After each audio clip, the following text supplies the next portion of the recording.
আসসালামু আলাইকুম, মারিয়ামস খান কিচেনে স্বাগত আপনাদের। আজকে নিয়ে আসলাম এগ স্যান্ডউইচ রেসিপি। এক খাবার খেতে খেতে ভালো লাগে না, তাই বানিয়ে নিতে পারেন স্যান্ডউইচ। এটা পেলে সবাই খুশি হবে। তো কথা আর বাড়াবো না, চলে যাব মূল উপকরণ। প্রথমে এখানে আমি মেয়োনিজ বানিয়ে নিব। দিয়ে দিলাম একটা সিদ্ধ ডিম, আর দিয়ে দিলাম কয়েক গোটা রসুন, আর দিয়ে দিলাম শুকনো মরিচ, পরিমাণ মতো লবণ, 1 চামচ পরিমাণ চিনি, আর দিয়ে দিলাম কয়েক ফোঁটা লেবুর রস।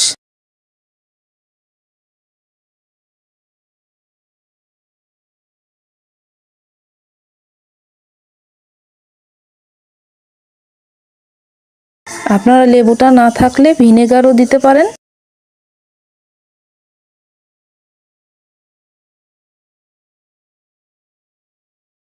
আর দিয়ে দিলাম 1 চামচ পরিমাণ রান্নার তেল, আর দিয়ে দিলাম 2 টেবিল চামচ গরুর দুধ।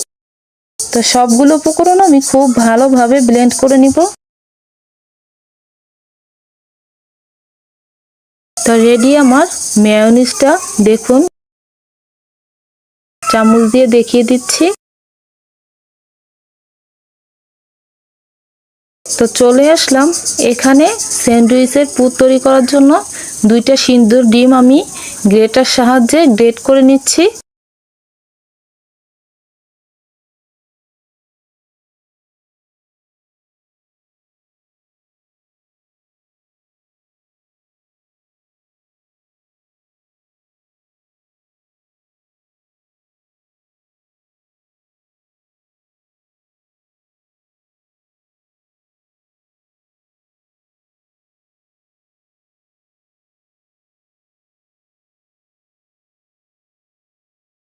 তো ডিমটা আমার গ্রেট করা হয়ে গেছে।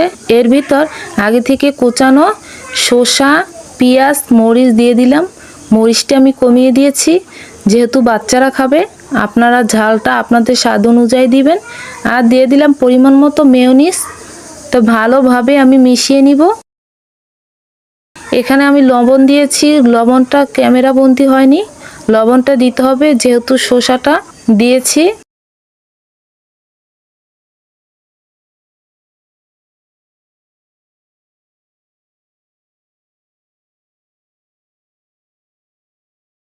তো খুব ভালোভাবে মিশিয়ে নিয়েছি। এখানে আমি পাউরুটি নিয়েছি, 2 পিস কেটে দেখাচ্ছি।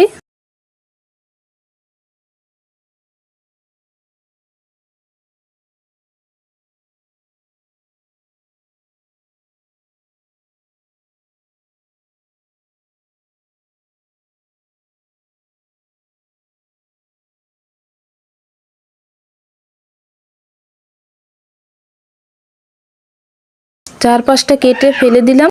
পুরোটা আমি মাঝখানে দিয়ে দিলাম। একটু খেয়াল করলে বুঝতে পারবেন।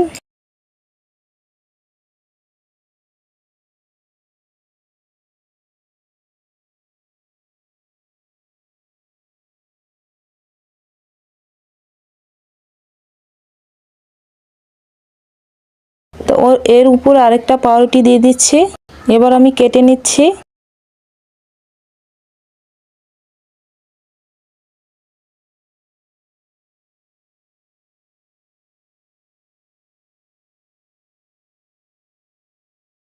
রেডি আমার 2 পিস স্যান্ডউইচ। একইভাবে আমি আরেকটা স্যান্ডউইচ বানিয়ে দেখাচ্ছি।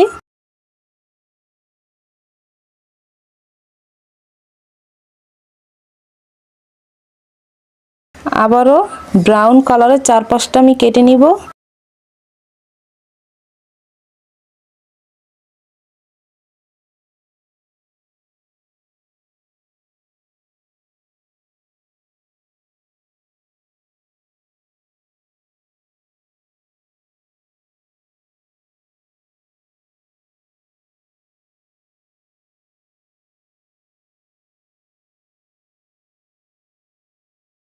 আবার দিয়ে দিলাম পুরটা।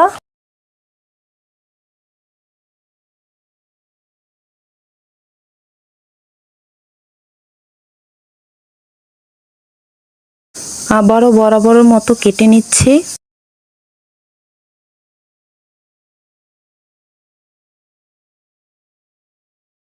এই স্যান্ডউইচটা খেতে খুবই মজা, বাচ্চারাও খুব পছন্দ করবে। তাই কিভাবে আমি সবগুলো স্যান্ডউইচ বানিয়ে নিয়েছি। আজ এ পর্যন্তই। ভালো থাকবেন, সুস্থ থাকবেন। আল্লাহ হাফেজ।